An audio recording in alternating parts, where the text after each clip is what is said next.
Hello, good evening. Welcome to another Sunday pub. I screwed up. If you were here last Sunday, you heard me say that I have a thing on out of town this weekend, and I don't. It's next weekend. It looks like nobody is watching. Maybe I'll just do a reading sprint. See if anyone joins later.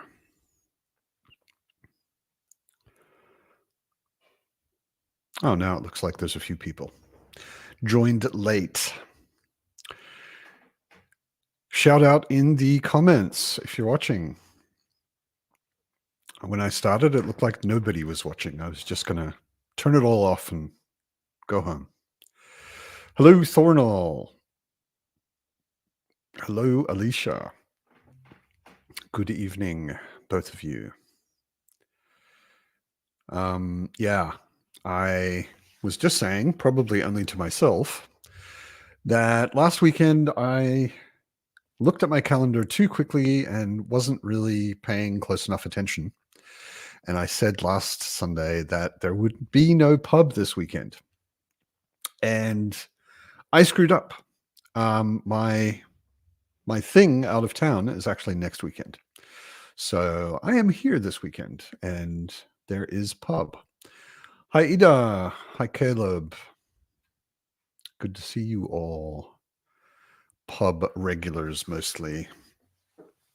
How is everybody doing? I was just watching a video breaking down the latest episode of Shogun.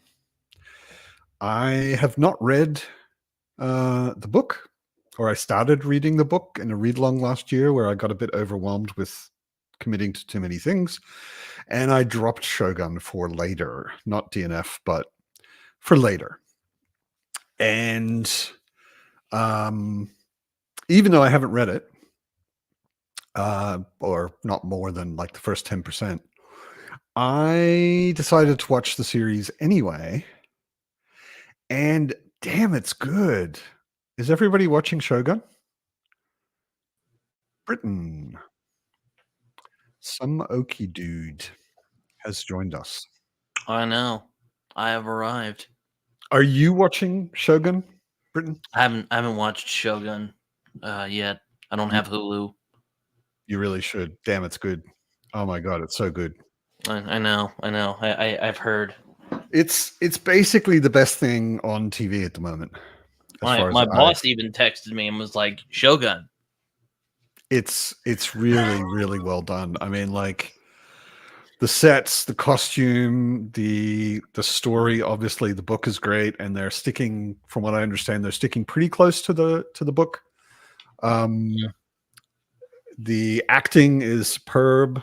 The only thing, it's funny, the only thing that I find continually annoying in the show is that the actor who plays Blackthorn has dark brown eyes, and they gave him blue contact lenses, which are really, really obviously blue contact lenses, and it makes his eyes look really flat and weird. But other than that, it's just excellent. Oh my god, everybody should watch it. Hello, Rogue. Hello, Daniel. I did start reading. Let me pull it out here real quick. I did start reading The Way of Edan. I'm already at like the middle of it. Cool. I'm enjoying it a lot. I enjoyed it a lot. Yeah, it's good. It shows that tropes are not necessarily a bad thing. Tropes are not at all a bad thing. Who told you tropes are a bad thing? Well, everybody writes in tropes. Well, I don't think tropes are nobody bad. writes anything original anymore. Everything is a trope.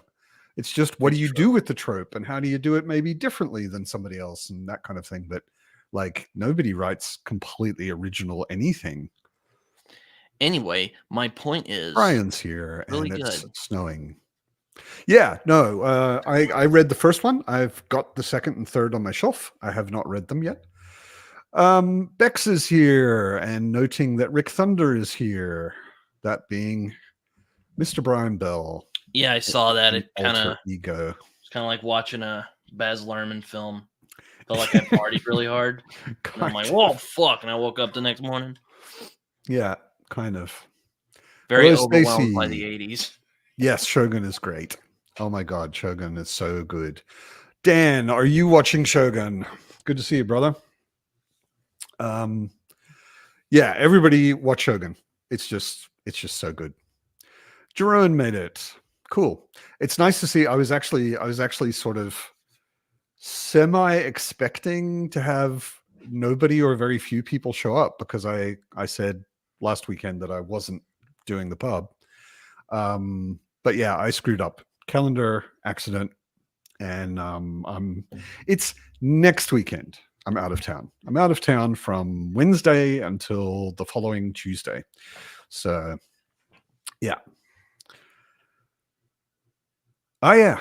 You can Daniel says you can listen to the soundtrack Philip just released as you read.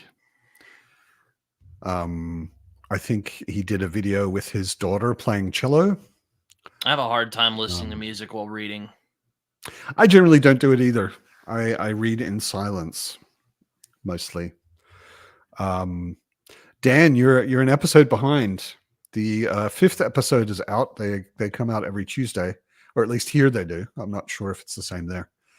And the 5th episode is, I have the feeling like each episode it just keeps getting better.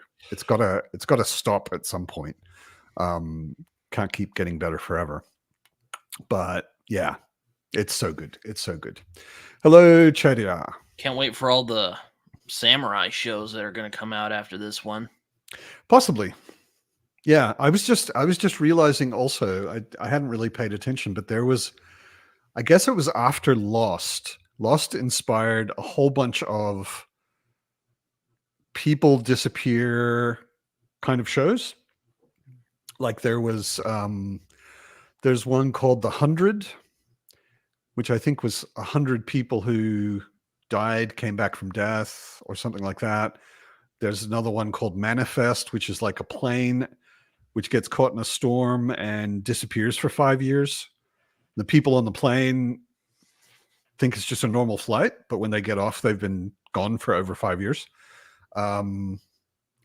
All of these, and there's another one which was actually a remake of a French series. I think it's called The Remnants, and it's also something like that where a bunch of people. Well, I was thinking more of like Game of Thrones. You know, there was a bunch of fantasy shows that came on after that. Yeah. No, I started watching one of these shows, which is not very good, so I won't recommend it. But have you watched The Prisoner? The old one, the old British show. Yeah. Oh yeah. I grew up on The Prisoner. I'm in the middle of that. I started watching it on Tubi, and it's some weird fucked up shit. Yep. And I'm all of the though. It's really all of the escapees get made today. You know, yeah. Like, all of the escapees get chased by Rover, the weather balloon. Yeah, I think that's so hilarious. It's just a little. They're like, oh shit, it's the balloon. it's like watching old, like the original Doctor Who. Mm-hmm. But the original Doctor Who had a lot more budget than Prisoner. It didn't have any budget, but it had more than Prisoner. And yeah, the old Doctor Who is also like that, where you just have to suspend your disbelief quite a lot, because the special effects are really cheap and the costumes are really cheap and the sets are really cheap. Oh, I imagine it's very campy. It's extremely campy. Yep. But again, I grew up on it. It was a lot of fun when I was a kid. So I have a nostalgic place in my heart for it. Yeah. I will say about The Way of Idan, I didn't know Philip could go to those places, man. I was also like, it's kind of violent. I know Philip relatively well, and then I open up in like the first chapter. I was like, dude, really? This is Philip? Yeah. Yeah, like, you know, there was a character called Joran, I think is how it's pronounced. He's probably my favorite character so far. He just wants to hang out and gain knowledge and bang women. I can relate to that. He The doesn't want to Gentleman. take over the world. He's just chilling, bro. He's just having a good time. Binge The Gentleman on Netflix. I also binged The Gentleman on Netflix last week or early this week. And it's fun. If you like Guy Ritchie, it's an 8-episode, I think, Guy Ritchie series, which was pretty funny and interesting, sort of twisty crime plot. And yeah, it was a lot of fun. I really enjoyed it. I like Guy Ritchie a lot. I like some Guy Ritchie, but I find he kind of just does the same thing over and over again. He's a stylist. Like, a lot of his films are about criminals getting into wacky hijinks, and He's not an artist by any means. He's a stylist, right? He does a style, and he overdoes that style, but he does it perfectly, and the British underworld crime stuff, with bizarre personalities and bizarre looking people and all of that. That's Guy Ritchie. That's just what he does. And if you don't like that, you shouldn't watch anything by Guy Ritchie because it's all the same. I like Snatch, and I like the film The Gentleman a lot, but I was kind of like, Haven't seen the film. Binging The Gentleman sounds like a euphemism. Yes, it does, Daniel. I don't think Dan was binging The Gentleman in the way that euphemism would suggest. I think he was just watching the series. Though, but yeah. I did start watching Invincible season 2, which is great. Oh, I didn't realize it was out. Well, there was one half that was put out in like November, and the second half just started airing. So okay, I'll have to look for it. I enjoyed the first half. I never read the comics. I wasn't really even aware of them until the television, the animated series came out. But yeah, really enjoyed the first season. Lock, Stock, and Two Smoking Barrels still, yeah, I'd probably say it's my favorite by him as well, although I quite like Snatch as well. If you guys like British gangster films, I think The Long Good Friday is a phenomenal movie.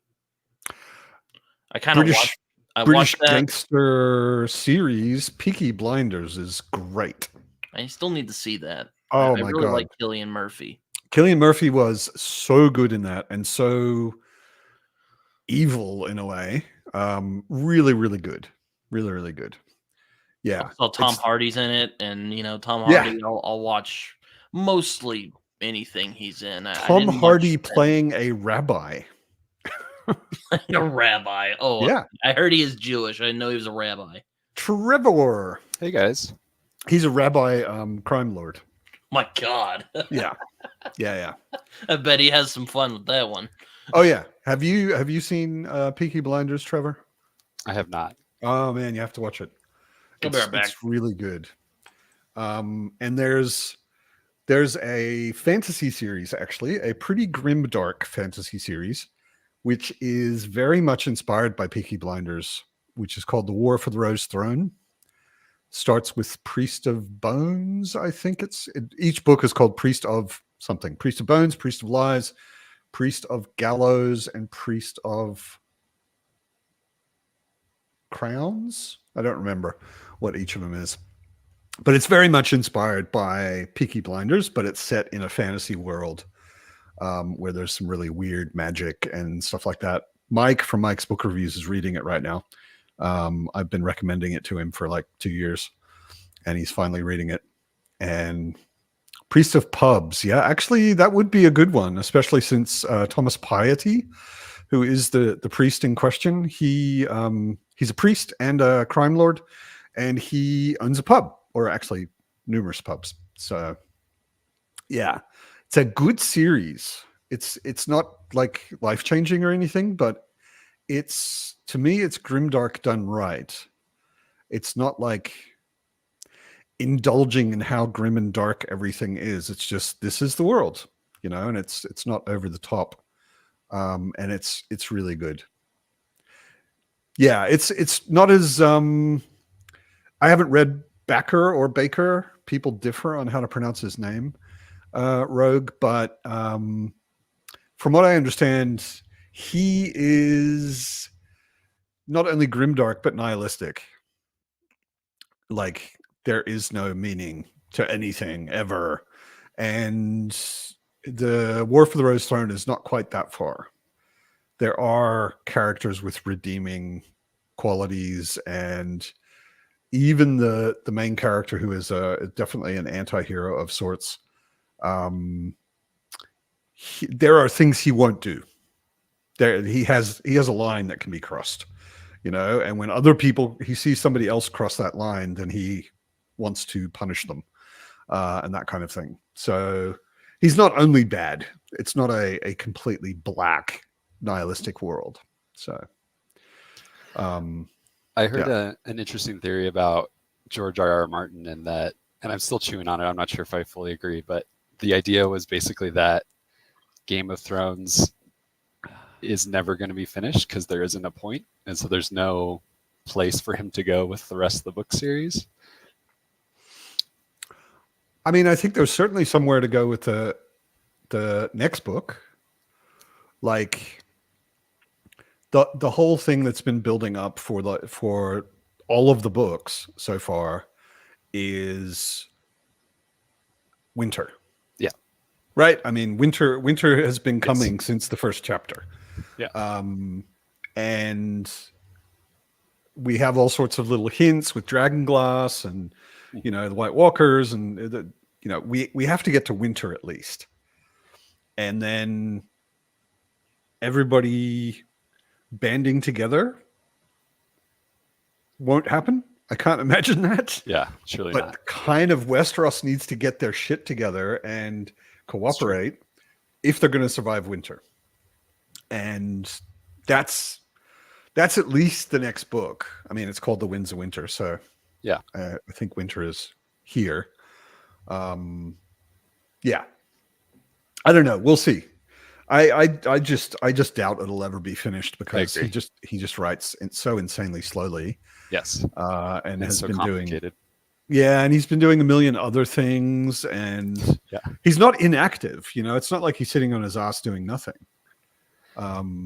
But all of the things he's doing are not writing Winds of Winter. So the irony of being successful. Yeah. Well, and I mean, it's also, I think, a bit of a personality thing, and he's also talked a bit about depression, and he has a hard time motivating himself to do it. And I have mostly sympathy for him. Like, I mean, I guess it's his own fault in a way. Like, he certainly let it happen, but like writing a certain number of books in a longer series and then allowing someone to do a series on television of it and then not getting your books done to the point where they have gone past your books and you've seen the audience reaction. Like, it's not 100%, but it's kind of 90 something percent. Everyone's like, oh my God, the last season was so garbage.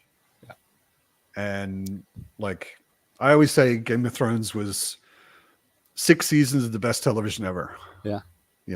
Well, it's not like there was 2 seasons and, it was 2 years to write the next book. It was a while. Yeah.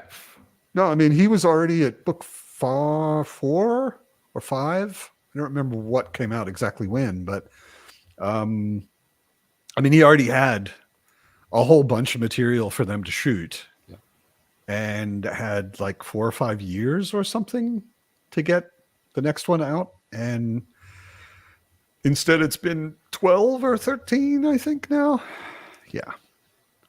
I just don't think he's young enough and healthy enough to survive to finish the series. Yeah. At the rate it kind of fits, honestly. It fits the world. It's a snapshot in time of that history. Yeah. I mean, I would like to see full on winter. Of course. I want to see like how does everybody deal with meters of snow? And I mean, it's also one, to me, in a way, it's kind of one of the dumbest ideas in fantasy, in a way. But it's been built up for so long, it's epic. Yeah, but I'm also like, okay, what are the practicalities of eating? I've wondered that, yeah. You know, like If you go like 12 years or something with winter, or yeah, exactly. whatever it is. You can store your grain and your potatoes and everything in the right way, and it'll last over a normal winter. Mhm.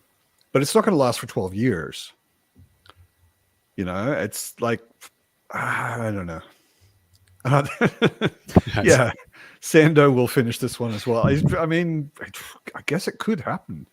I doubt it, but that'd be funny. Yeah. The speculation will begin, though, the moment Martin passes away. Oh, yeah. Yeah. He'll let someone finish it. I don't think I don't think it'll be Sando. I think it'll be Daniel Abrams, because George and Daniel Abrams are actually pretty close. They both live in Santa Fe. They've done things together already. The same writing group. Yeah. I forgot about that. If anybody, yeah, or Ty Frank, yeah.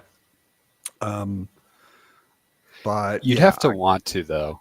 And I mean, Sanderson's been pretty public about how miserable it was having everyone in his business finishing Wheel of Time. You know, he said the first few, it's like they saw he was competent, so it was fine. And then as soon as he got to the last book, everybody had an opinion.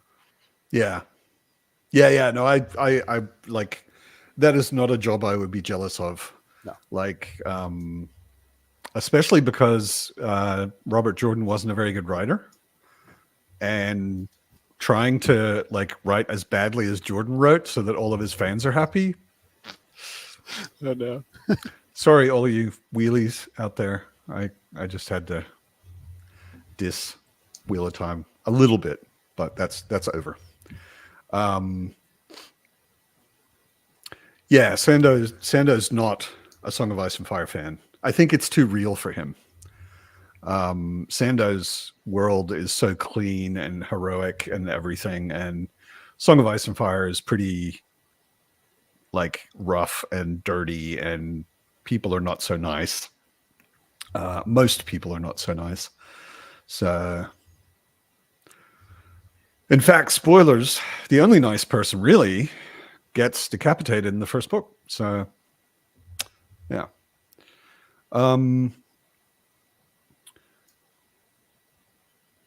It'll be finished by Stephen King. And the Night King will die somewhere in Maine. Yeah, actually, I could see that. I could see that. Sando has actually specifically said he will not finish it because people keep asking him about it. And Kingkiller. Just keep fix everything.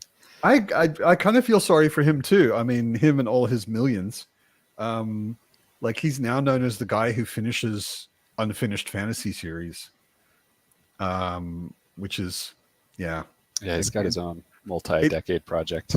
Yeah, exactly. It's got to be pretty annoying with people constantly going, hey, are you going to... George R. R. Martin's going to die soon. Are you going to finish Song of Ice and Fire? I don't think he would do a good job with it.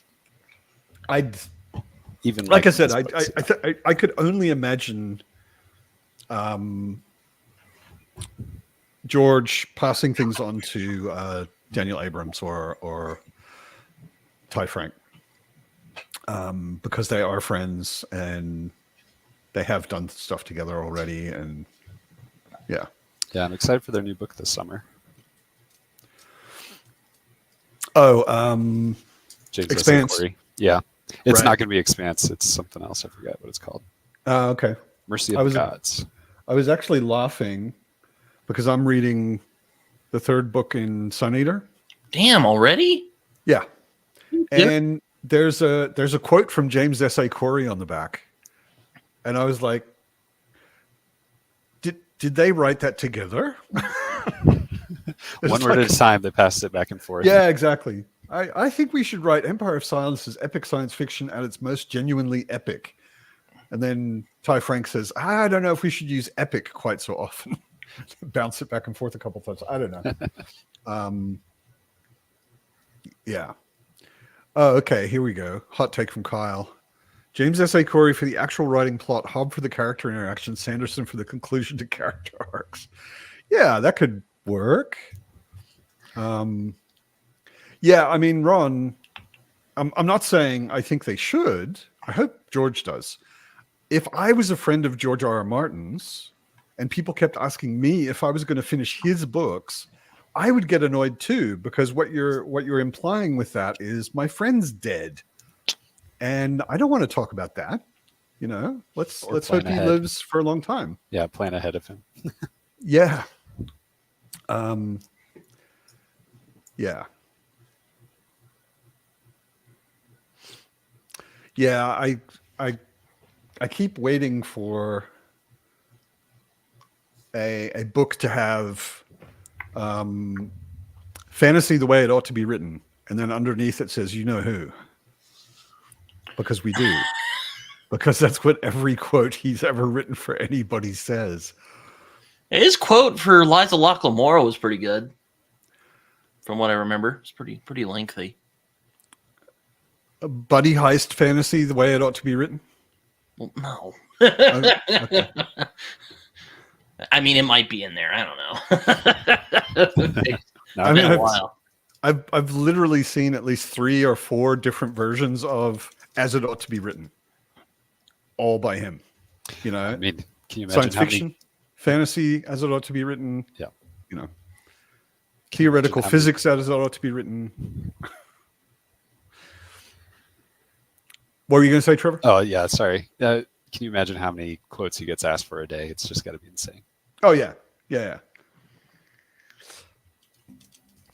Oh, okay. He actually had something real to say about Liza Locklemore. Okay, that's good. Yeah, Jerome is also reading Sun Eater. Jerome has a bit less time than I do right now. I am between jobs, so I don't have that much going on during the day. So I've just been reading my ass off lately. And I also had sort of not really a slump, but sort of a slow reading period. Same. Beginning of the year. Did you know? I just wasn't reading very much. Same. It's, I've been kind of crawling through The Crossing, and I finished Sharp's Tiger, which, I'm hoping to talk about with Ben soon. And then I started The Way of Adan. So I guess it's not too slow, but it's felt slow. Yeah, I mean, it's so, with me anyway, it's so clearly tied to how motivated I'm feeling, how engaged I am in the story. Like if it's gripping me like this, I mean, I've read 3 of these. I'm almost done with this one. And the novella that goes in between 1 and 2 in a week or 10 days, which is crazy fast for me. Like that's not the way I usually read. But I also don't usually have an entire day where I can basically read and not much else. So,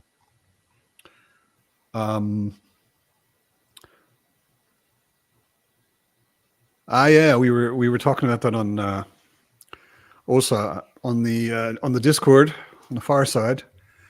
Short story by Charles DeLint. I haven't even heard of Charles DeLint in decades, but I read some of his Newford. Is it Newford? I think it's Newford. Is his sort of fictional town where he does this sort of urban fantasy kind of stuff, but very original, as I remember. Like urban fantasy has come to mean similar to the Dresden Files. American Gods for me. I think American Gods ruined urban fantasy for me. Yeah, although, yeah, I guess I mean, obviously it is kind of urban fantasy, but for like a lot of when people say urban fantasy, often what they mean is Dresden Files or similar. Well, yeah. And Newford, as I remember it, by Charles DeLint, and he wrote a bunch of short stories and shorter novels, all set in Newford. They were not like that. Yeah, they weren't like big city with a wizard in it, and there are werewolves sneaking around at night, and oh yeah, got to watch out for the vampires. It was much more original. My friend Josh is a big fan of DeLint. He's always telling me to read him. Yeah, he's cool. As I remember it, I think I only read I forget the name of the book. Something Underfoot, which is the first Newford book, I believe. Ron has read Yarrow. Not a fan. No, actually, I also read Yarrow a long time ago, and was also not crazy into it. But I quite liked the Newford book, Dreams Underfoot. I think it's called Dreams Underfoot. Jeez, man, what haven't you read? I've been alive more than twice as long as you. That's true. That's a good point. By the time you're my age, you will have read as much as me, I'm sure. Probably more. A little bit. Kraken definitely is. Medieval is urban fantasy. Yeah. I mean the Baslag stuff I would also call urban fantasy, but it's I don't know. I wouldn't shelf it in urban fantasy if I had to shelf it in a category. But that would be dependent on there being a new weird category to shelf it in. Yeah, also. That's it. Yeah. Delint, it's all about folklore and not so much the mythology stuff. That's a good question. Thornall asks, is everyone crazy like him? And do they have a list of all that they have ever read? Well, I am not that. Well, no, but I do have a list of books that I'm going to read. So I hear you, Thornall. Yeah, actually, frequent viewer and commenter on my channel, Tufty McTavish, I bet he has a list of everything he's ever read, because he's super into keeping track of things and stats and, you know, writing stuff down and putting it in Storygraph and whatever. I mostly keep up with everything on my Goodreads. So I barely pay attention to even Goodreads. I'm just like, whatever. You know. Plus, I have like a dark age from, you know, middle school through high school of a bunch of Star Wars novels that I don't even remember what I read or what they were about. Yeah, I read a ton of stuff, teenage to mid to late 20s, half of which I've forgotten. I have occasionally started a book and thought, oh, this sounds familiar, and realized that I read it like 20 years ago. And then I didn't read pretty much at all, although I had a more of a literary fiction, lots of Paul Auster and Peter Carey and stuff like that, for a long time. And then I had a long time where I didn't read at all. Just wasn't part of life. Oh, that's a horrible idea, Shep. Sticky note on the bookshelf that says how many books in the shelf haven't read. That's an actual selfie from that condition. Yeah. Nothing better to put on my grave, so I'll put that list on there. You're going to probably need a very large gravestone. I don't think they can carve into stone in like 8-point type.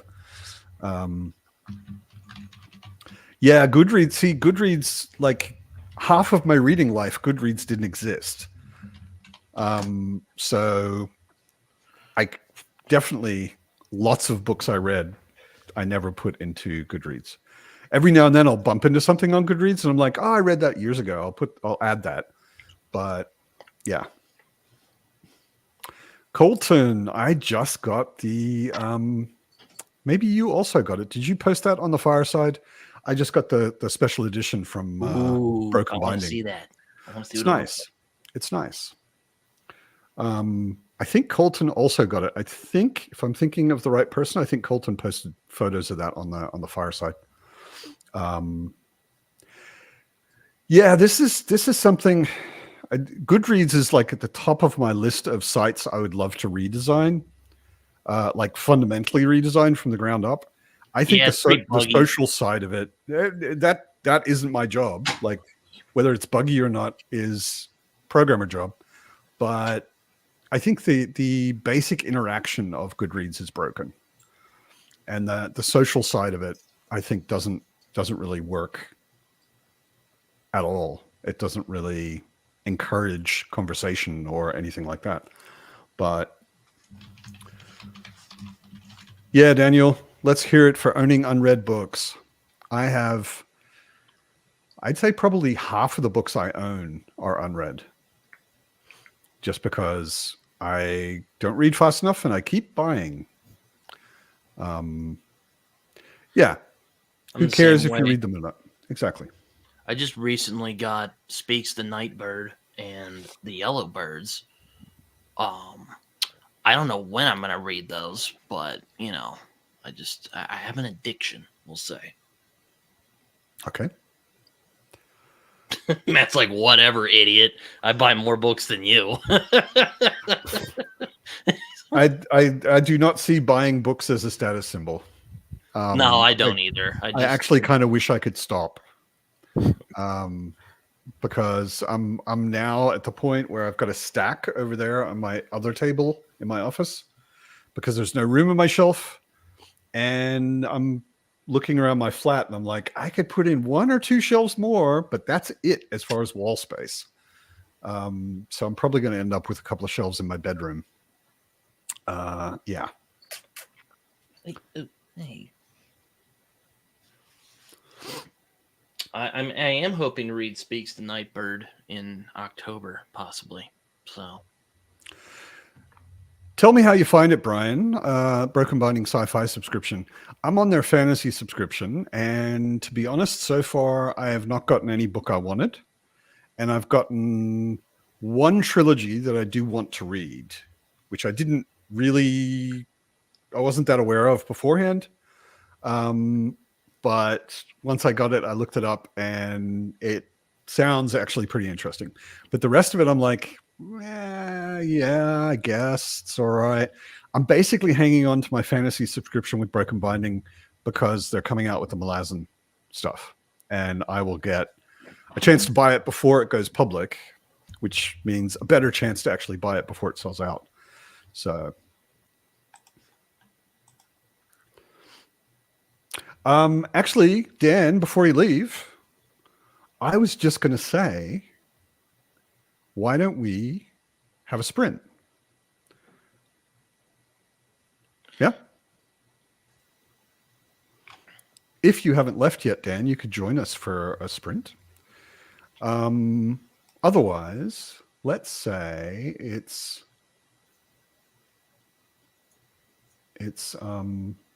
almost 22. So let's say 10 past. Oh, Dan says sprint sounds good. Yeah. So let's do a sprint until 10 past and then come back. Enjoy your reading. All right, let's get to Wavy Dan. And don't forget to mute yourself. Okay.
Hello. Hello there.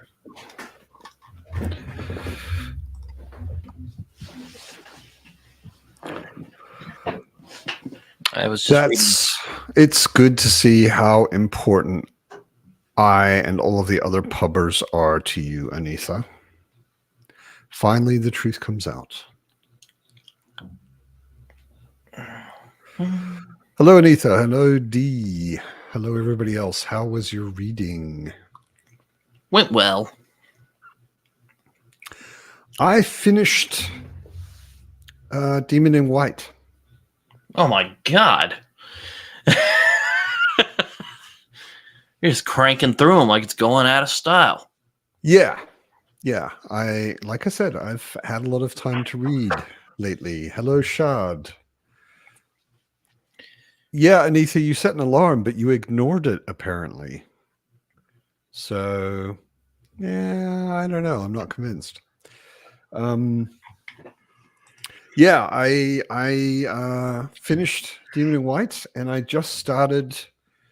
What's it called? Cold Silver for Souls, which is a short story by my good friend Tori Tekken, which I've been meaning to read forever. It was in the what's it called?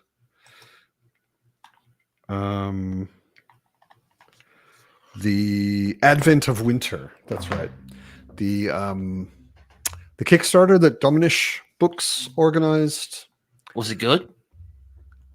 Yeah, well, it's a collection of short stories by a bunch of different indie authors, and I've read a few of them, and they were good so far. And the one by Tori is about a bounty hunter necromancer in a fantasy world which is sort of based on the Yukon in the 19th century. Yeah, I've heard her talk about that.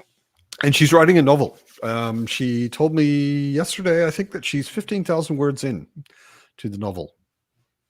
So yeah, it sounds so far. I mean, I've only read a few pages of the short story, but the ideas in it seem to be interesting. That's okay, Anitha. We hate you too, because we are productive and good. I'm not productive. I haven't done anything useful in weeks.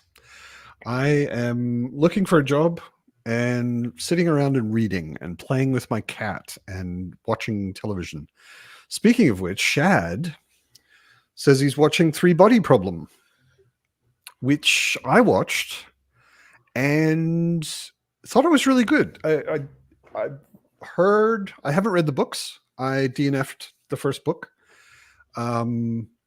because there's sort of a thing with science fiction. A lot of science fiction to me is more about ideas than characters. Mm. And I can deal with that okay if the book's not too long. But if you have a whole trilogy that is about big ideas and the characters are not very interesting, then I'm like, I don't think I'm going to stick with this. And Three Body Problem struck me that way, that it was definitely interesting big ideas, but not so interesting characters. The TV show, though, is different. And yeah, I enjoyed it. I binged the whole thing in a couple of nights. I mean, it's 8 episodes or something. And it was pretty good. It was pretty good. I think Jeff Vandermeer's a great science fiction writer. I don't think I've ever read anything by Jeff Vandermeer.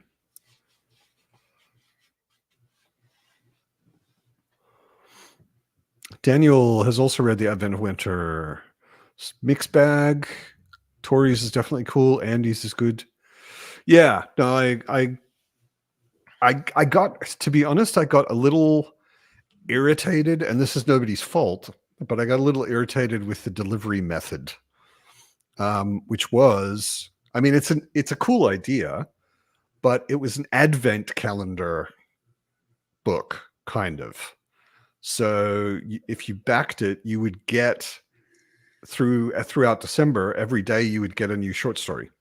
But that involved going to a website, finding the thing, and emailing it to myself to get it on my Kindle, and and doing that every day is something I did not do because I thought, screw that. And Tori's been asking me if I've read that story for a while. And I thought it's a good break in between Sun Eater books. Especially because I don't have the next Sun Eater books. I was about to say, because you were cranking through them like it was going out of style. No, because I live over here, I've been getting the UK editions. Oh, right? And that was no problem. Like Amazon in Germany had the first 3 for the UK editions, no problem. The 4th one, all of a sudden, they've got the US edition, which has a better cover, but I'm already 3 books into the UK editions. So I actually ordered the UK edition from the UK, and that will eventually get here. It's meant to get here in a few days. So I'll take a break. Yeah, Thornall. I wouldn't say I hated the books with a passion because I didn't read them that far. I got about 100, 200 pages into the first one and was like, I'm not hooked. And that's a DNF for me. So didn't get there. Annihilation, I have heard a lot of good things about. Yeah, it's a good book. I have all 3 I have all 3 of them right here. Yeah, my friend gave them to me for my birthday. Nice. Yeah, no, I've heard. There is a movie, if I remember correctly, and I saw it, and it was all right, not great, but I have not read the book. Rogue, I can only say read Sun Eater. I am cranking through it not only because I am unemployed and have a lot of time, but also just because I've really gotten into it. It's a good story. There is some really epic shit going down. Demon and White, and it feels to me like they each keep getting better. I've heard a lot of people say that that Howling Dark, the second book, is their favorite. I would say at the moment anyway, Demon and White I thought was better. Although Demon and White feels like 3 or 4 separate novels, kind of. There are sort of big sections of the story that are quite different from each other. But yeah. It's good. Read it. Rocky knows what he's doing. Yeah. Shad, Howling Dark. Everyone seems to say Howling Dark's the favorite. I'd say Kindred so far. It's been not best book, but one of them. This year, we are only in March, so yeah, exactly. I mean, Brian, I just finished it. In that sprint, I just finished it. Finished it like 10 minutes ago.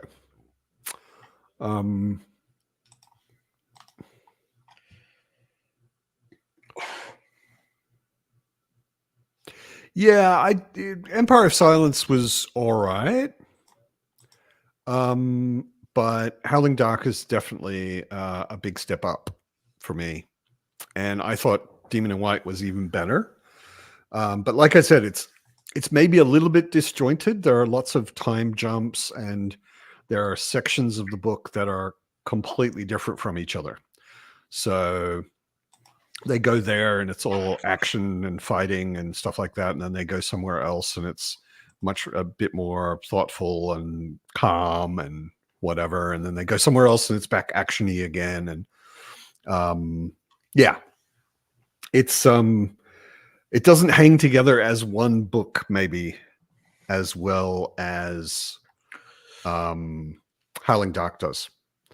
But I enjoyed Howling Dark, but I think I like Demon of White better. I'm gonna have to think about that for a little bit. I only just finished it, but yeah, I still need to read Sun Eater, so I have no opinion on this. Sun Eater is good, I can say. Thornall read Wayward Pines. I've heard of that, I think because Mike from Mike's Book Reviews read it. I think that's where I've heard of it. But I don't know anything about it. Haven't read it. Yeah, I'm real picky. I think it's a Blake Crouch. I'm really picky about science fiction I read, so it kind of seems like that popcorn sci-fi that just kind of. Which next episode of State of Science Fiction's coming out next week. Got Whitney on. Cool. It's gonna be fun. I'm looking forward to it. Yes, Anitha. It's the same author as Recursion and Dark Matter. Blake Crouch. Yep. Indeed. And yeah, Mike's read it. Mike's a pretty big Blake Crouch fan. So that's where I've heard of it, I think. Wasn't that a show 10 years ago?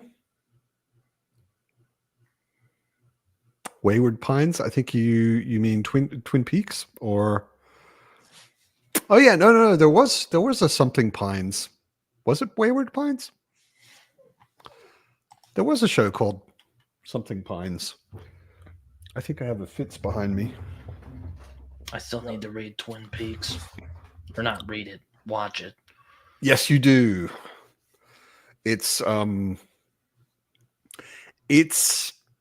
of course it's old and it looks old when you watch it. I mind old things. We were talking about The Prisoner earlier. But yeah, if The Prisoner doesn't bother you with how old and low budget it looks, then yes, you could watch Twin Peaks, and it's good. I like David Lynch. You know, I'm a big fan of The Elephant Man. Yeah, it's a great movie. Yeah. What's next on my TBR? Actually, it would be straight into Kingdoms of Death, except the stupid UK editions are hard to get all of a sudden. 3 of them, no problem. Amazon DE had them.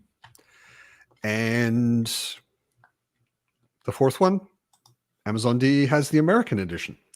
So I'm waiting for it to be delivered from the UK. Hopefully it'll get through. Things have been pretty dodgy since Brexit, actually. And I'm filling time until Wednesday. And actually I'm going out of town Wednesday and I won't be back until Tuesday. And while I'm away, I probably won't be getting any reading done. So yeah, I'll probably just read short stories and small things until Wednesday. And then by the time I get back, I should have Kingdoms of Death. And I can get back into Sun Eater. Matt is not reading Spinning Silver next. Matt doesn't even know what Spinning Silver is, but I think it's by Naomi Novik. And I read, what was it called? Uprooted? Is it called Uprooted? One of our other books. And I DNF'd that hard. It was awful. It's rare that I get like 50 pages into a book and I'm like, oh my God, I can't read this. But Uprooted was that bad. The specialist girl ever. Yeah, no. I am hopefully. Oh, sorry. No, go ahead. Well, hopefully, I'm going to read. Well, April's coming up, so my big read I'm going for in April is Jonathan Strange and Mr. Norrell. I am also hoping to read Joe's book Wistful Ascending as a kind of palate cleanser because I've been reading a lot of I don't want to say deep and dark books, but I've been reading a lot of heavy stuff recently. No. So like, and I know that Joe likes to say his stuff isn't just fun entertainment, but it seems like a good palate cleanser book. Like a good just It's have a good time. Has it's some good. certainly I've read it, and it's certainly not like most other things you've ever read.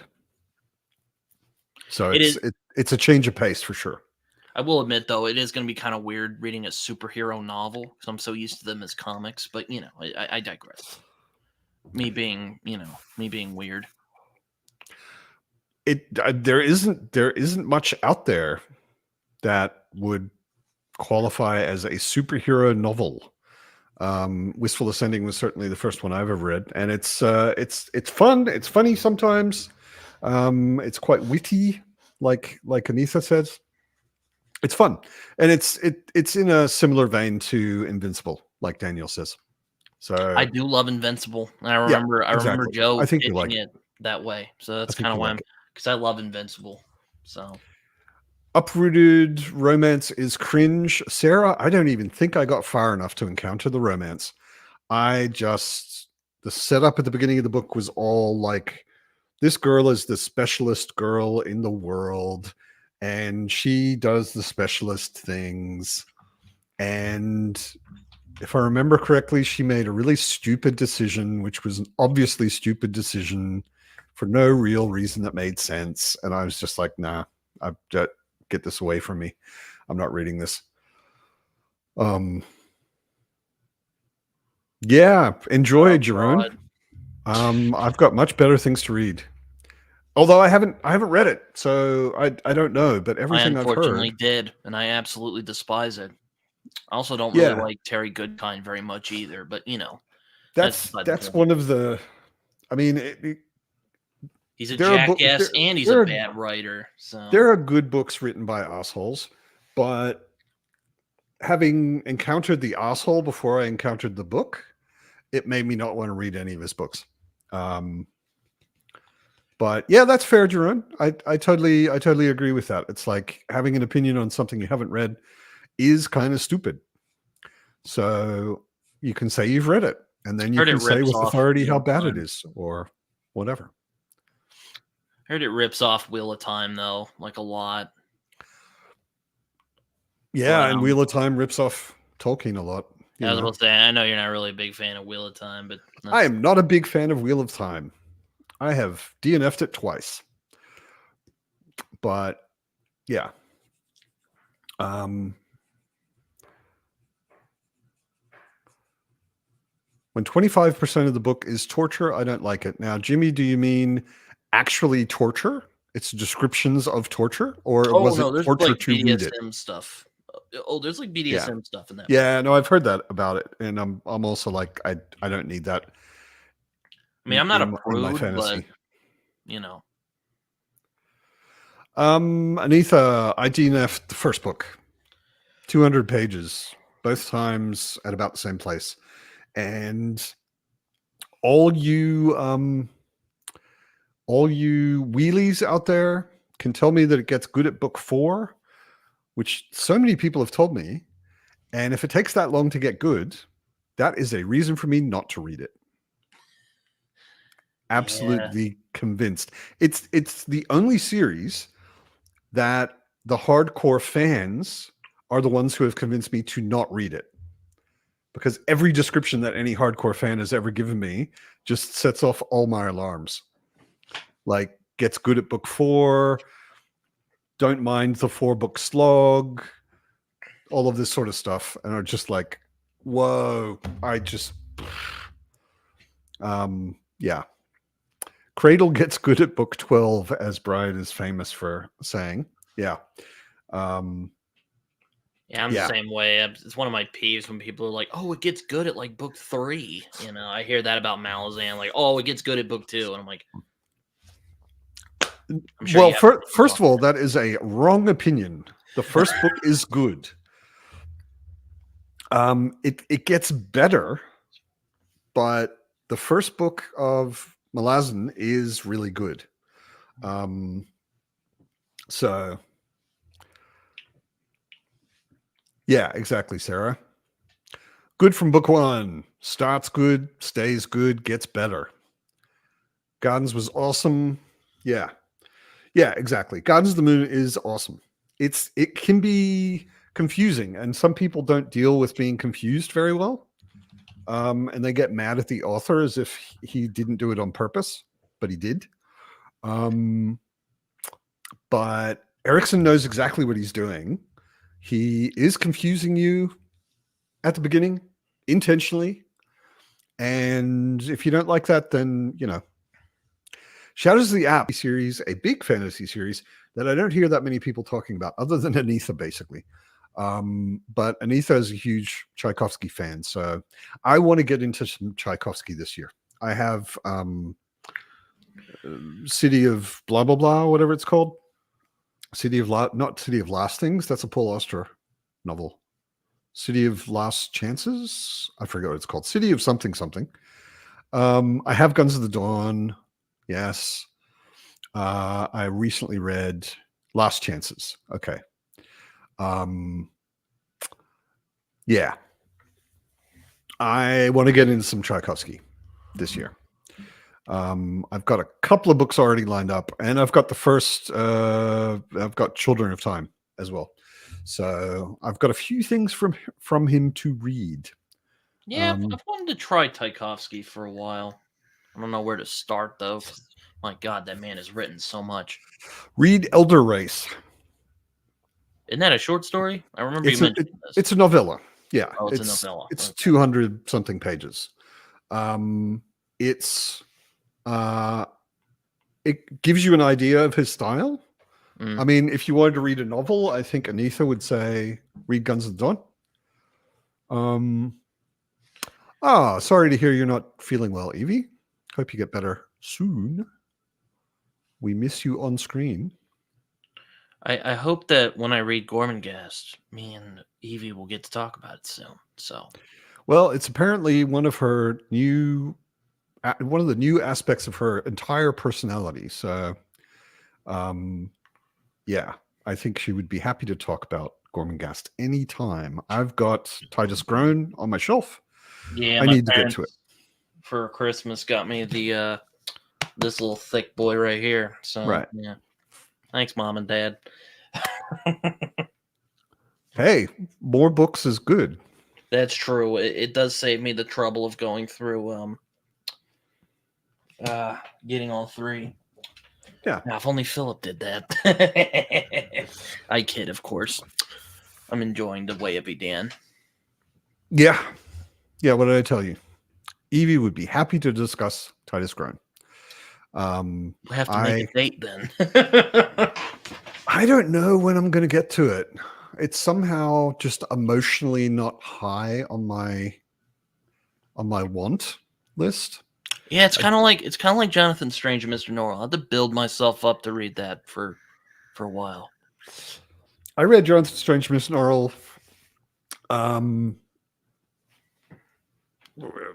Yeah, I think around when it came out. So a long time ago. I was like 4 years old then. Yeah. Yeah, like I said, I am over twice your age. I know. Yeah, I read it when it came out, or around when it came out, within a year or two probably. And I didn't really get that into it at the time.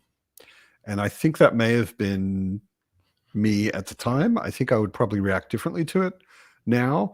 But it was a very different novel than Piranesi. Piranesi is nothing like Doctor Strange and Mr. Norrell. That's what I've heard. Jonathan Strange. But yeah, no, completely different books. First of all, Piranesi's short. And just the overall vibe of both of them is just completely different. Piranesi is lots of Piranesi love. Piranesi is brilliant. Yes, it is. It was one of my favorite books last year, so yeah, I liked it a lot. Yeah, me too. That was a good one. Yeah. Evie's been building herself up to read Titus Grown for literally 10 years. I've probably been building myself up to read it for about 30 years. I remember I heard about it in my 20s, and I was like, that sounds really interesting, but it also sounds a little bit like work. Yeah, it's not one. So I didn't just dive into it, but I do tend to read some books that are kind of work, like Lamort d'Arthur and stuff like that. So yeah. Top book of the last year, Doctor Strange and Mr. Norrell. Okay. I'm interested. Liza Locke-Lamora. Huh?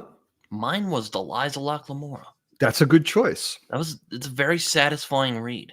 It was Gentleman Bastards rocks. It was fun seeing Locke and John get revenge. I know a lot of people like to say revenge isn't a good thing. I call BS on that. It can be a very satisfying experience. I think it's satisfying in stories. I think as a goal for your life, it's not not a great way to live, but in a story, it's great. Oh yeah. Yeah, exactly, Evie. Once you get used to Peaks Prose style, it's smooth sailing, and that's. I mean, it's also just like I'll mention it since Evie's not on screen. The Spear Cuts Through Water. The Spear Cuts Through Water has an odd structure. It has a particular kind of prose style, which is kind of experimental, and it's awesome. It's so good. But it took me a minute to really get used to it. Yeah, it is amazing. Yeah, it's such a good book. Such a good book. I can't wait. Evie, tell me in the comments, how long was there between Vanished Birds and The Spear? I don't know if Jimenez is a super quick writer or if he takes his time. I'm sure he's no Adrian Tchaikovsky, but or Stephen King. Yeah, I mean, Tchaikovsky brings out like at least 2 books a year. Okay, just 1 year, Anitha says. Okay, cool. So maybe we'll get a new project from 3 years between publication. Okay. All right. So maybe next year after, we'll get a new work from Mr. Jimenez. Yeah, you are wrong, Anitha, but you said it very authoritatively and quickly, so I believed it. Yeah, okay. So Vanished Birds was 2020, 2023. Okay. The Dragon's Path. I don't know what that is. What is the Dragon's Path? 2022. Okay. So yeah. Well, I thought Evie might have asked him in that conversation they had, but I guess I'm wrong. No, she asked him what he's working on, and he was very tight-lipped about it. Oh, okay. Sorry. Yeah. So he said he is working on a new book, but he didn't give any details. Yeah.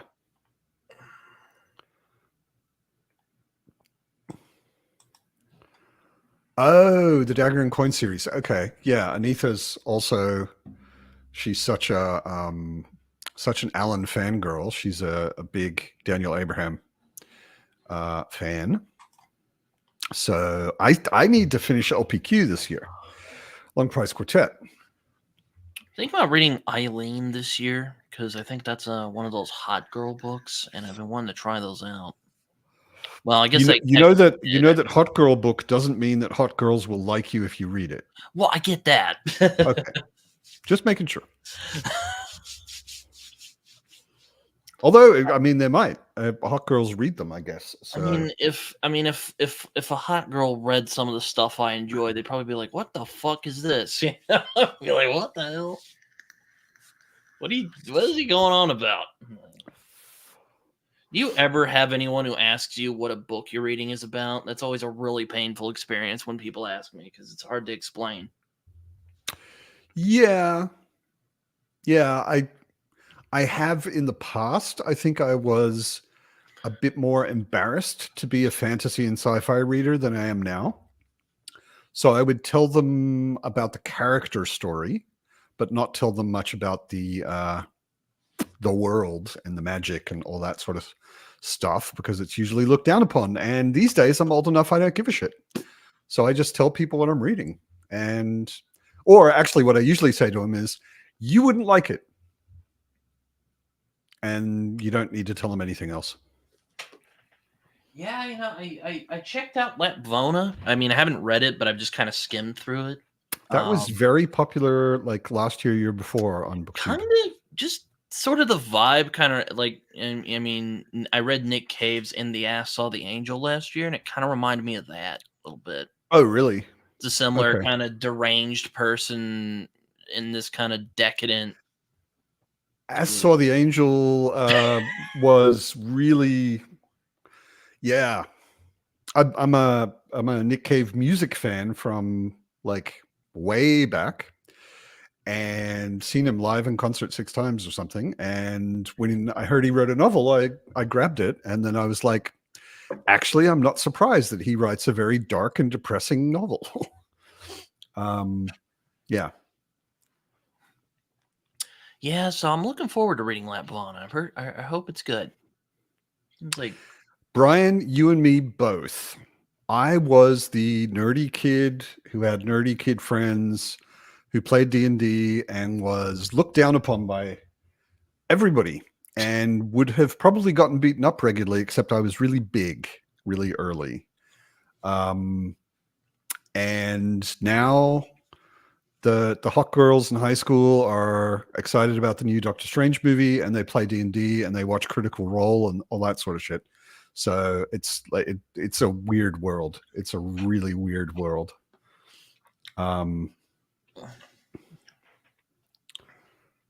Yeah, describing books I read as sword and sorcery to most people I know would not mean much.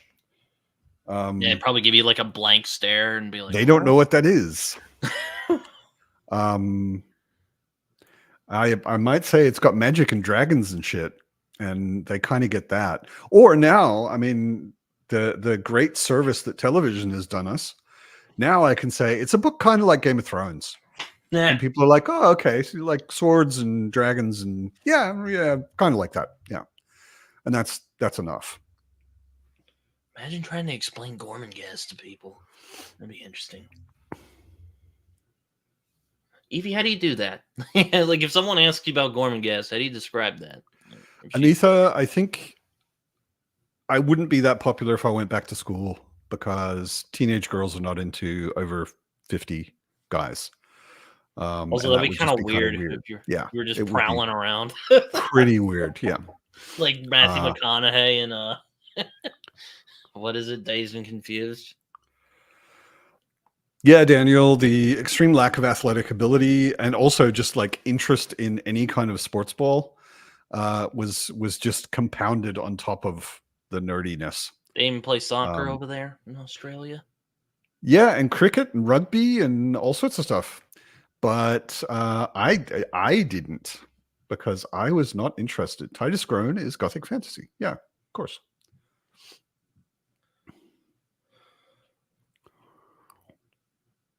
Also, congratulations on finishing Malazan. Now you've only got 15 more novels to read, or actually 16, 17 these days, and there's more coming.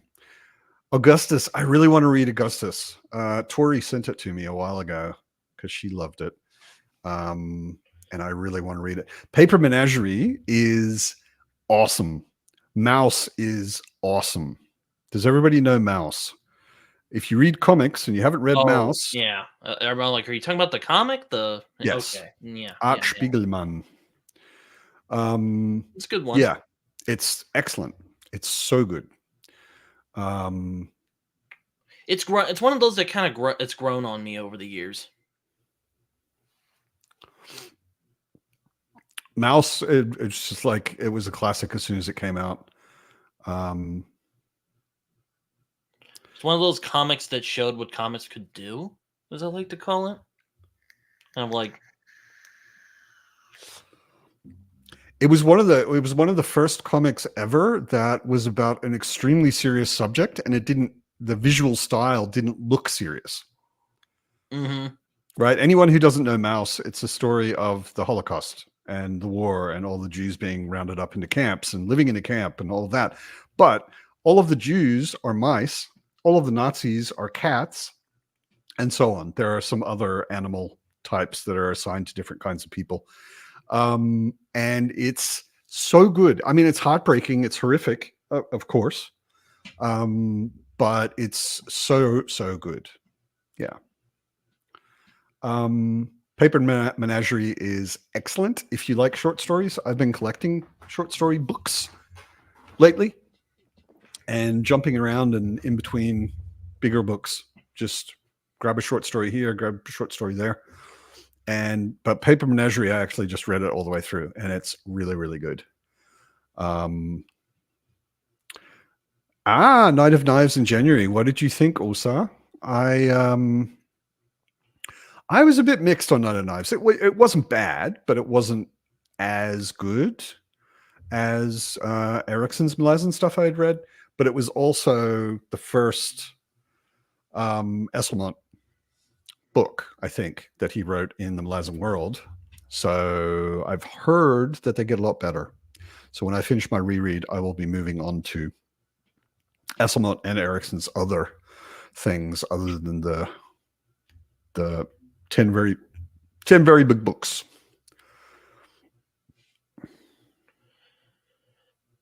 Science fiction 50 years ago had a duller image. I don't know about duller. It was just one of those things that really nerdy people read. Like the adults I knew who read science fiction were all either scientists or engineers when I was growing up. Like my grandfather read science fiction, but he was an engineer. And all the kids I knew who read it were full-on nerds. Oh, it was more pulpy, yeah. Oh, Olivia's here. I'm going to be talking to her on my podcast on 28th. Looking forward to it. Yeah, although it's not either or, Olivia. Like the what people call the golden age of science fiction was a mix between big idea things, like thought experiments, like you're saying, big ideas, or adventure pulp. So you've got John Carter of Mars and you've got Asimov stuff, and John Carter and Robert Heinlein, who did a mixture of both. Yeah, but I mean, Heinlein stuff wasn't pulpy at all. It was all about the ideas. The Space Cadet stuff's pretty pulpy. Okay, I don't know his Space Cadet stuff. I guess I know his later things like Strange Land and. Though Moon is a Harsh Mistress is pretty idea. There's good characters in that one, but yeah. Yeah, I'm not saying they're bad characters. I'm just saying that you've got a lot of sci-fi back then was either a really big idea and a story to illustrate it, or it was adventure on another planet, Mm-hmm. But yeah, Heinlein did both. Yeah, did one, then he did the other. I've only ever read his weird, trippy stuff. No, so you read like Strangers in a Strange Land? Stranger in a Strange Land, Cat Who Walks Through Walls. What else did I read by him? It's been a long time. And all of that stuff was pretty weird, trippy, alternate lifestyle, weird cultures, all that sort of stuff. Yeah, Starship Troopers is totally an idea book. Although there's a lot of action in it, it's totally an idea book.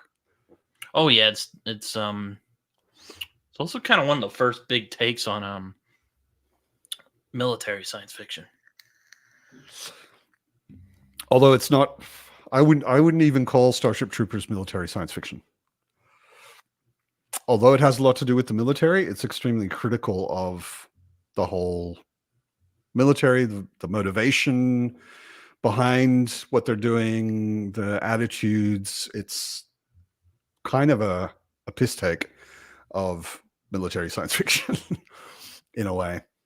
But you can also just read it as military science fiction. But I mean, if you look at like Hammer Slammers or I don't know military science fiction that well, but Hammer Slammers I read a long time ago.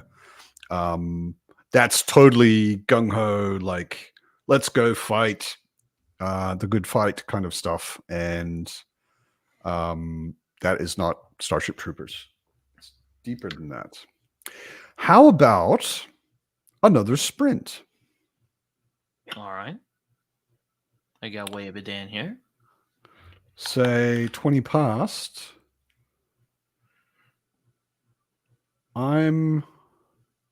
No, Rogue. I think we're talking about the book, not the movie. I am reading Tori's story in the Advent of Winter, Cold Silver for Souls, Necromancer Bounty Hunter in the Yukon, or in a fantasy Yukon, which so far is pretty interesting. Everybody enjoy your reads. See you back here at 20 past the hour, and enjoy your reading.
Hello. Hello there. How is everyone's reading? Went well.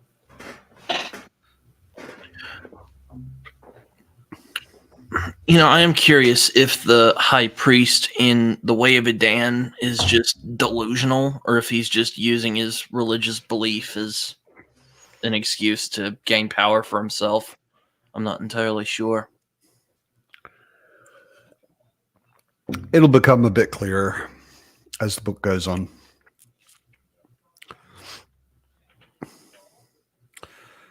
Brian had good reading. Jimmy had depressing reading. Non-fiction that is major gut punch. What is it? Ron is working on a blog post. Also good. Hope it's going well. Yeah, I liked.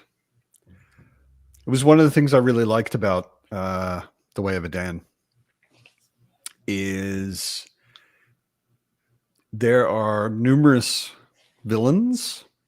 I mean, it's kind of maybe it's almost a cliche to make the priests the villains, but the priests are the villains. But there's a few of them, and they all have very different motivations. You know, they are distinct and separate people. Mm-hmm. You know, they're not all just fanatic believers or something who are doing this because of their misguided religious beliefs, but they all have their own agendas and motives and stuff like that, which I liked quite a lot. Also, the guy whips himself. That was a couple chapters back. I was like, damn, Philip. Which was a common religious practice. Yeah. For devout priests, especially in the Middle Ages, it wasn't uncommon. Yeah, the other religion, I guess, the kind of rival is, I mean, I'll admit I'm not the most familiar with Buddhism, but it seemed very Buddhist-esque. Yeah, yeah, and yeah, I'm a Buddhist, and Philip has talked about that the magic, it's not really exactly a religion, but a lot of the magic stuff in Adan is kind of inspired by Eastern religions, Buddhism, especially. So, like, I was like, so is he like all right, he's just self-flagellating himself. All right. Flagellation. Yeah. Like, the implications were unsettling, let's say. The idea in Christianity was that basically, I mean, to put it really simply, body evil, spirit good, or soul good. And you whip yourself to keep your body under control and to suppress all of your unclean urges and emotions and stuff like that. And to purify the body so that it is a suitable vessel for the soul. Totally bullshit garbage, if you ask me, but I'm a Buddhist. What do I know? But yeah, I'm glad that glad to see a fellow Joramon priest, because he's my favorite of the priests. I forget the names. Is he the one that seems to have something dodgy going on?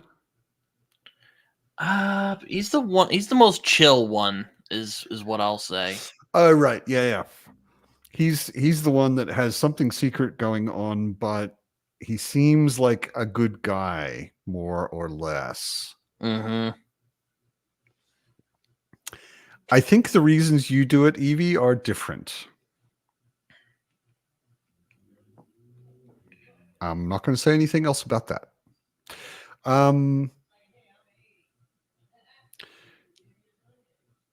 Yeah, and it's not really spoilers. I mean, we're not going to get into details or anything, but yeah. I was being intentionally vague to not really concretely spoil anything. DK is half through the third Adan book. Okay, I need to get back to those. I've gone off on a Sun Eater tangent, and I think I'm probably not going to be able to get myself out of it until I've read everything there is. I don't know how people do that. I like to spread books out when I read them. I often do too, but this series has just really grabbed me, and I want to see what happens next. It's engrossed you. Yeah. Mac is expecting a library copy of Empire Silence any day. Yeah, I don't think you were here yet, Mac, but in the last sprint tonight, I finished Demon in White, the third book. And I've just started Queen Amid Ashes, which is one of the novellas, which technically goes between the second and the third book.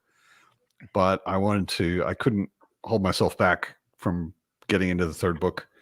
And I don't have the fourth book yet. Should be here in a few days. So I'm starting Queen Amid Ashes, which is what I was reading this sprint. I finished Tori's story. It was good. As I expected. Yeah, I go back and forth as far as series go. Like sometimes I'll read back to back like I'm doing now and just plow through it because I'm having a really good time. But often I'll read one and then I'll put the series down for a bit and then read a couple of smaller things or some short stories, maybe go back to the series or whatever. Yeah. Okay, A Brief History of Seven Killings is awesome. Easier to understand than Black Leopard, Red Wolf. Okay. I have not read anything by that author whose name I forget.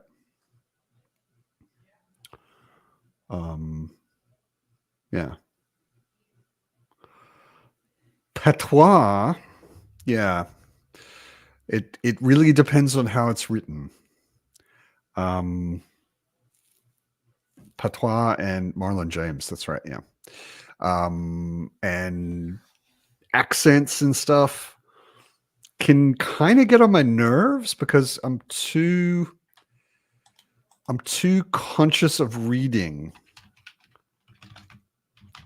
And I don't know. For me, I think it works better if it's accents or jargon or slang or patois that I am actually familiar with in real life.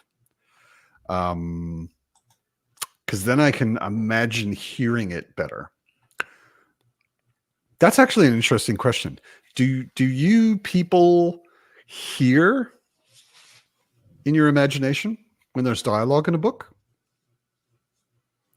It's weird. I try to imagine what it looks like when I'm reading it.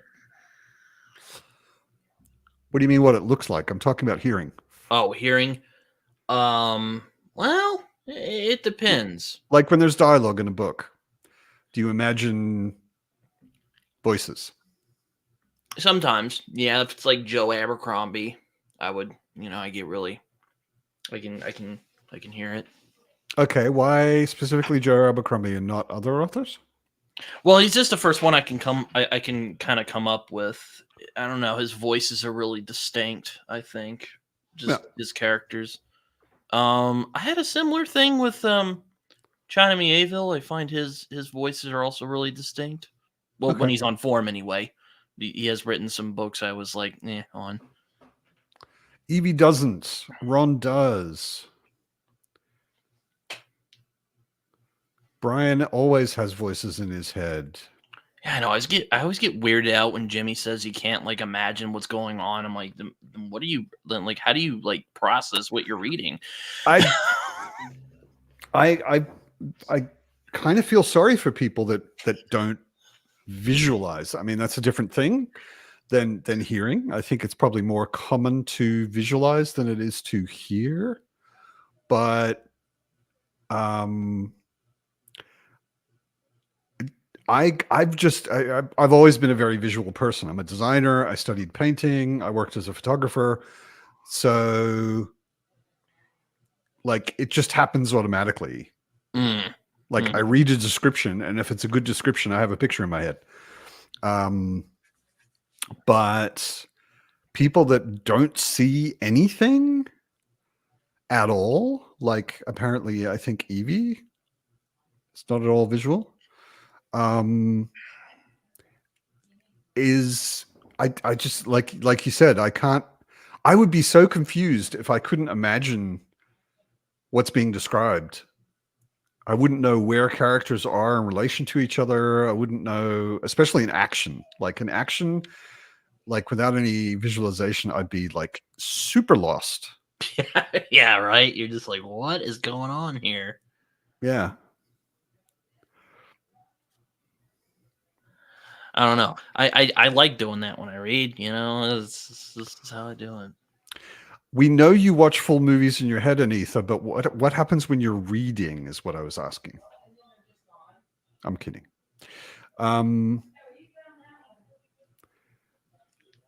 Yeah. People who don't visualize can't really imagine what it's like to do so. It's like we're just baffled by each other's existence. I see. Yeah, I mean it makes sense. Like it's a bridge, it's a gap you can't bridge, like if you've never experienced it, if you're not a person that has a visual imagination, then you don't know what it's like. And I can't imagine not doing it, because I always do.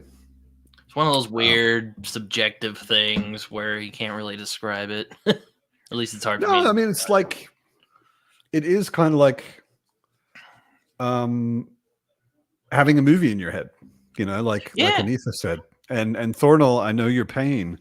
I not all adaptations. Every now and then an adaptation is close enough that I'm like, okay, it's not exactly the way I imagined it, but it's pretty damn good. It's like the new Dune movies. There were a few things in it where I was like, that isn't at all what I was imagining, but a lot of it was really, really good. Lord of the Rings movies, probably the best for me, because a lot of what was in those movies, I was like, that's pretty close to my imagination.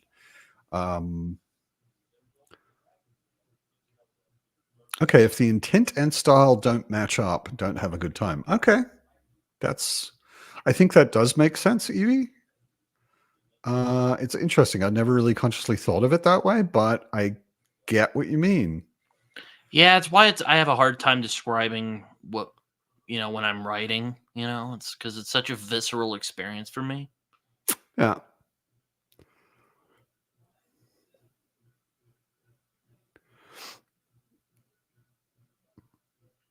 Yeah. Didn't even know that non-visualization even existed. Yes, it is. There was a interesting video a while ago that Joanna did on her channel, and that started a bunch of discussion in various places.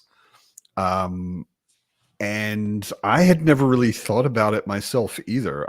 I'd always thought that, of course, you have pictures in your head, especially if you're reading something as wild and imaginary and creative as sci-fi or fantasy, or I thought, of course, people can see this stuff in their head, but apparently a lot of people don't.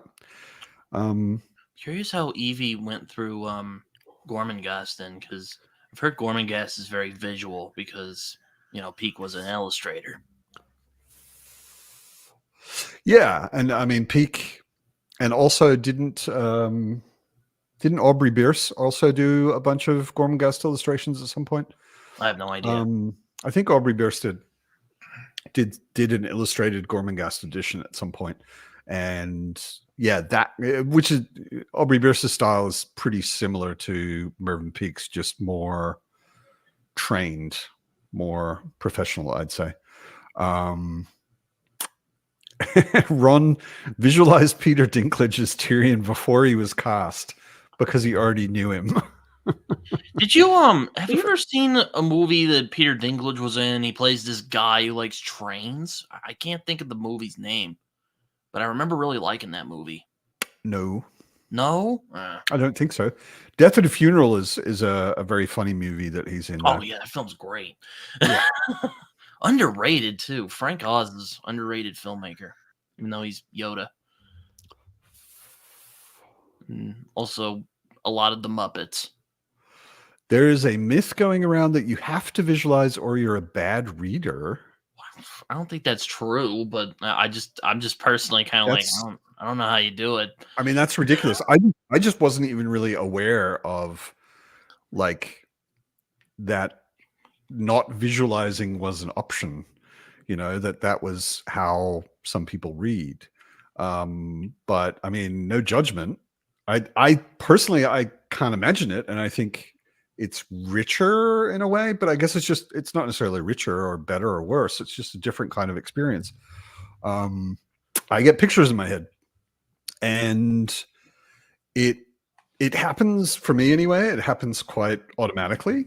I don't sit there thinking about it. It's just like, that's a sign actually of good descriptive prose for me, is if I'm just reading and I'm not slowing down and I'm not concentrating or trying to create a picture, but I get a picture in my head.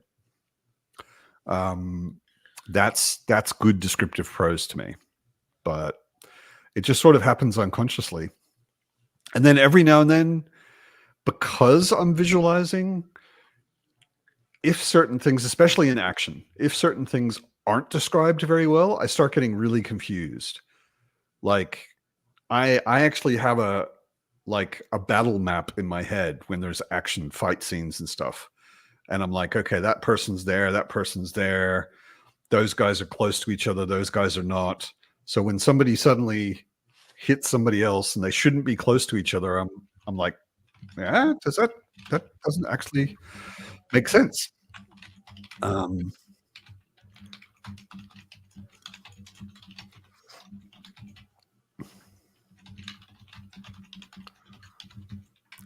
Real problem comes when, after visualizing, you also taste, touch, and sometimes characters talk back when you ask them something. Yes, that is maybe a bit too much, Thornell. That's going a little bit too far. Yeah, it's why it's fun for me to read comics, because it's the dialogue and the visual. So it's like, but also I tend to find, I don't know if you've had this problem, Matt, but I've had issues with like the pacing, because sometimes I feel like Pacing of what? Of comics. I feel like in comics pacing can be a little weird. Like sometimes it moves too quickly. Yeah, but I mean that's very dependent on you. Yeah, I guess so. But I mean, noticed that. When I read comics, I have to make myself very consciously slow down, so that I'm actually looking at the pictures, and not just reading the words and flipping the page, because some of the art in a lot of the comics I read is just amazing. And there's also in good comics, there's also a lot of storytelling in the actual art. So if you're skimming and not really looking at the pictures, you're missing things. You get more depth out of it.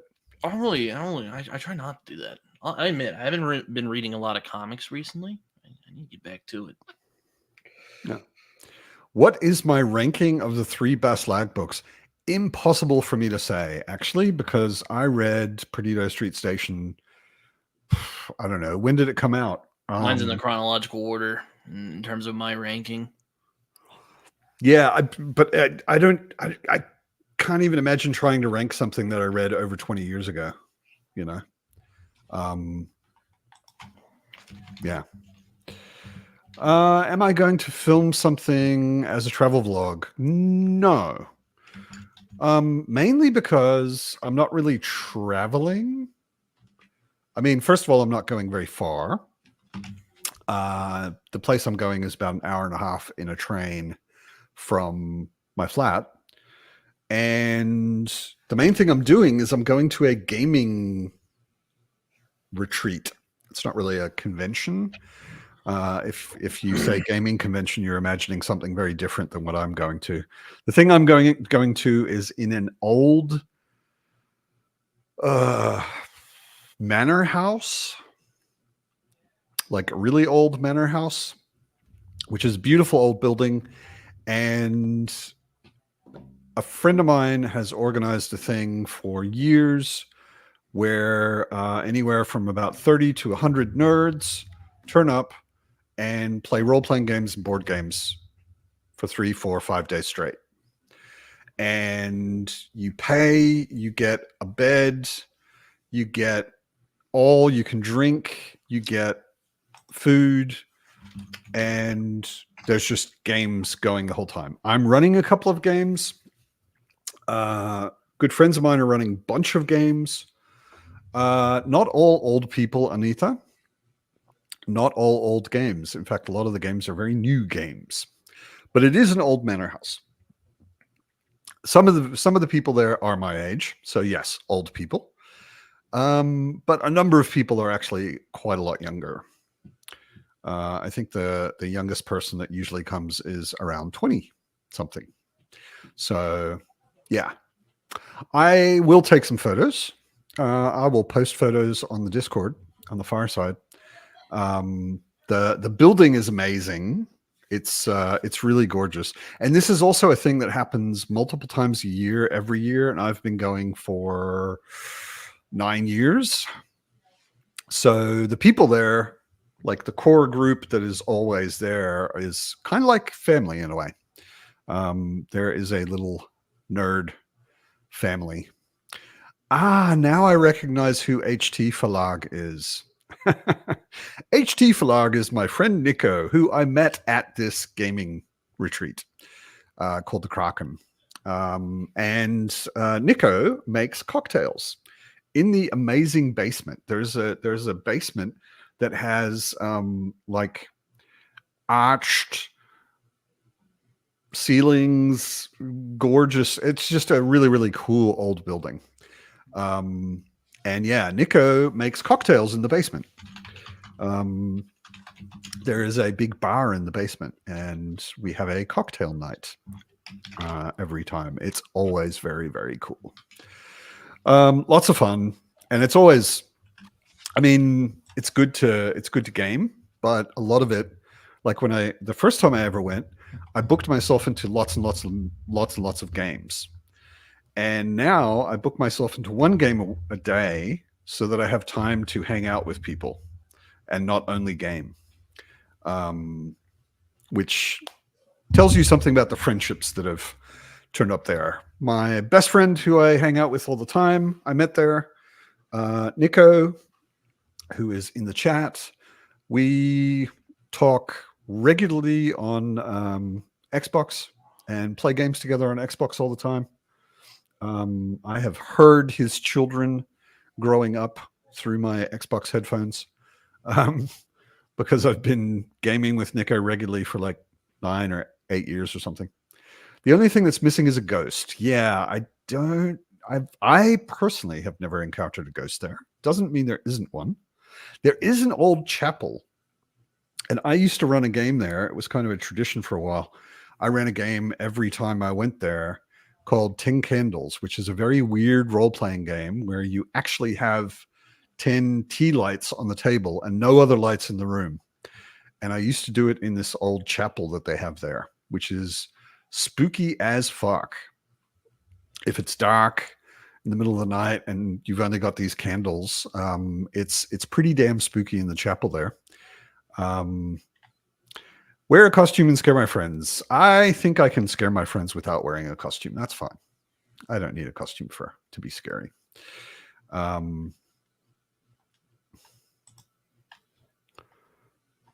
Age-wise, being a teacher is so weird. Just by being a teacher, you're ancient even when you start at 25, but also you hang out with young people all the time, which keeps you in touch with your youth.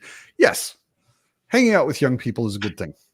I get that usually through my work because I work in the internet, and most of the people that work in the internet, in the startups, they are much younger than I am. So I've spent a lot of time with younger people because of that.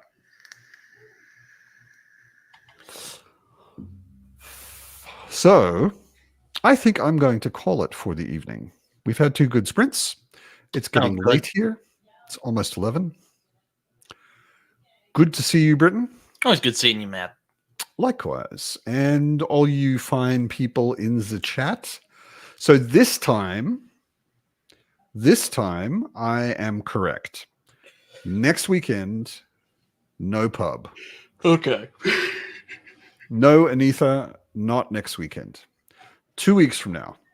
Next weekend, I'm away at the Kraken. I will be playing games and drinking too much and hanging out with friends. And I will not be doing the pub. So in 2 weeks, I will see you in the pub again. Have a lovely 2 weeks.